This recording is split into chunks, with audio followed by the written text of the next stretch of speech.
یہودیوں میں بھی ایک بڑی شدید اندرونی کشاکش ہے.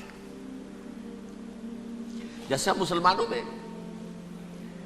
کچھ مسلمان وہ ہیں جو نماز روزے کی پابندی کرتے ہیں، دین سے انہیں تعلق ہے، کچھ وہ ہیں جو نہ نماز نہ روزہ نہ کچھ، نام تو ان کے ہیں، محمد حسین ہیں، غلام علی ہیں تو صحیح، سیکولر ذہن ہے، مادی پرستی ہے، کچھ نہیں ہے کہ نہیں؟ ایسا ہی ان کے ہاں بھی ہے.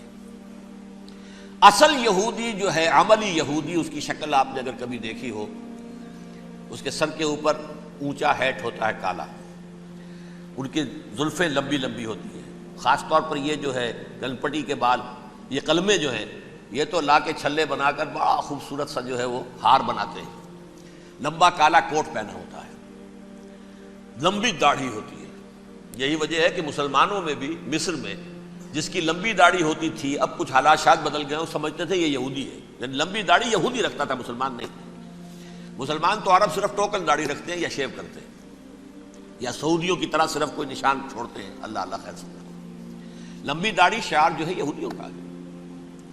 ایک انتہا پر تو یہ ہے، دوسری انتہا پر وہ ہیں جنہیں کسی شے سے غرض نہیں، شراب بھی پیتے ہیں، سب کچھ ہے، سور بھی کھاتے ہیں یہودی، بینکرز ہیں، بڑے بڑے سائنسدان ہیں، سب کچھ ہیں. وہ زیادہ تر جو ہیں سیکولر ذہن کے. کچھ بیچ بیچ میں بھی ہے، جیسے یہ ایریل شیرون ہے، ویسے شیوڈ ہے، داڑھی تو نہیں ہے اس کے، لیکن سر پہ وہ ضرور وہ جو ہے اس کی ٹوپی سی آپ کو رکھی نظر آ جائے گی. یہ ہے درمیانی یہودی ہونے کا نشان، کہ ایک شعار انہوں نے اپنا جو ہے برقرار رکھا ہوا. وہ ایک ٹوپی چپکی ہوئی سی ہوتی ہے، وہ ٹوپی کیا ہوتی ہے پتہ نہیں، کیسے چکی رہتی ہے مجھے نہیں معلوم. یہ جو کشمکش ہے اس میں، جو زیادہ رائٹسٹ اور لیفٹسٹ کی کہہ لیجیے، سیکولر اور مذہبی لوگوں کی کشمکش ہے، ان کے درمیان ایک کشاکش جو ہے اس کو سمجھ لیجئے کہ وہ کیا ہے. ایک چیز تو ان دونوں کے درمیان قدر مشترک ہے، پوری دنیا کی مالیات پر ہم تسلط کریں گے، قبضہ کریں گے، ڈومینیٹ کریں گے. لوگوں کو ہم بنا کر رکھ دیں گے حیوان، ملٹی نیشنل کمپنیاں ہوں گی، انہی کا راج ہوگا، انہی کی حکومتیں ہوں گی، انڈسٹری انہی کے ہاتھ میں ہوگی. لوگ یا مزدوروں کی حیثیت سے کام کریں گے، یا تھوڑے سے مینیجرز ان میں سے بھی ہم لے کر کچھ تنخواہیں ان کو بھی دے دیں گے. باقی سود کے ذریعے سے ملائی ہم کھینچتے رہیں گے، مکھن ہمارے پاس آتا رہے گا. ورلڈ ڈومینیشن، اکنامک ڈومینیشن، یہ تو دونوں کے نزدیک متفق ہے.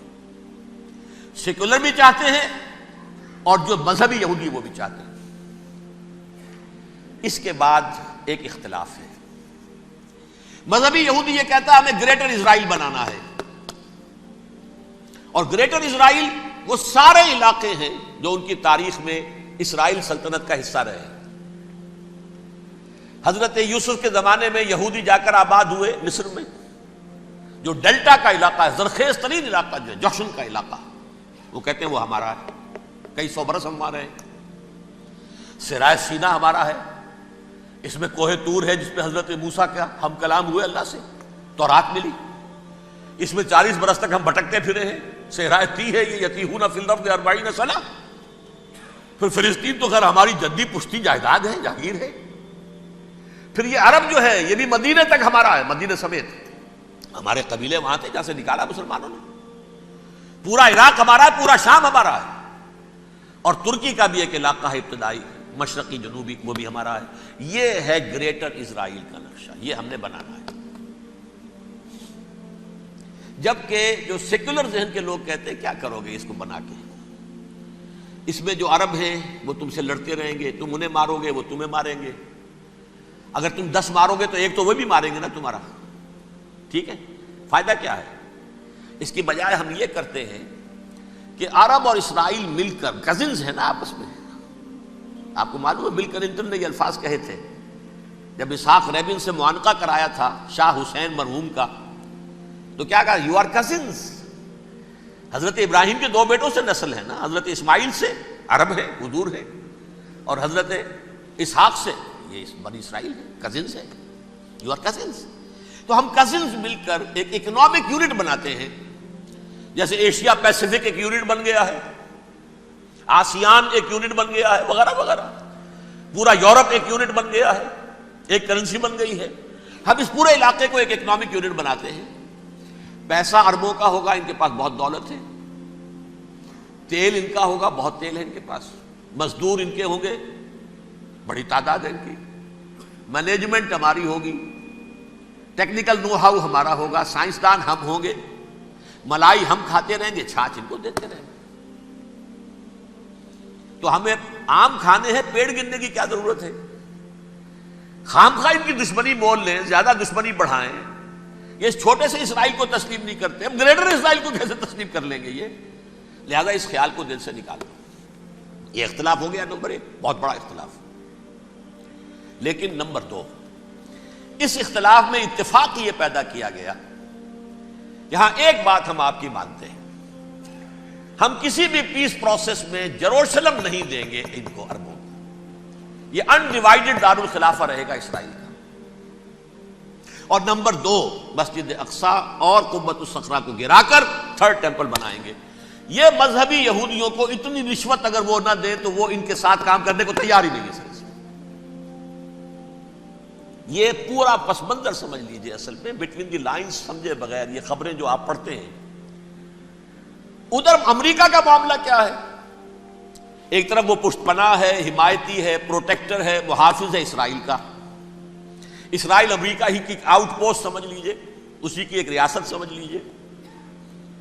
لیکن اس کے ساتھ ہی وہ اپنی جو دنیاوی عالمی مصلحتیں ہیں، اتنی بڑی قوم عرب کی جو ہے اسے بھی دشمن تو نہیں بنانا چاہتا، ان میں بھی ماڈریٹس کو چاہتا ہے کہ رہے ماڈریٹس، یہ جو ہماری جیب میں ہے، حسنی مبارک ہو، شاہ فہد ہو، جو ہماری جیب میں ہے، ورنہ یہ کہ وہاں پر اگر زیادہ ریڈیکل لوگ آ گئے تو ہمارا ویسے ہی بیڑا غرق ہوگا۔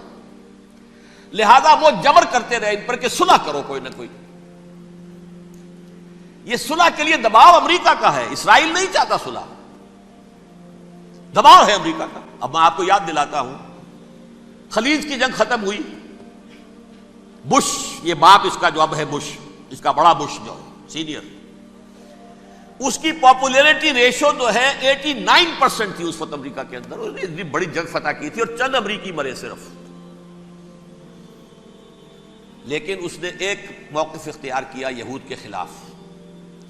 $10 بلین منظور ہو چکے تھے، اسرائیل کو دیے جانے تھے نئے سیٹلمنٹس بنانے کے لیے اسرائیل میں۔ انہوں نے کہا یہ رقم میں ایشو نہیں کروں گا جب تک پیس پروسیس شروع نہیں کرتے۔ یہ دباؤ تھا جس کے آگے گھٹنے ٹیکنے پڑے $10 بلین کے لیے، لیکن اس کا بدلہ یہ چکایا کہ الیکشن میں ہرا دیا اسے۔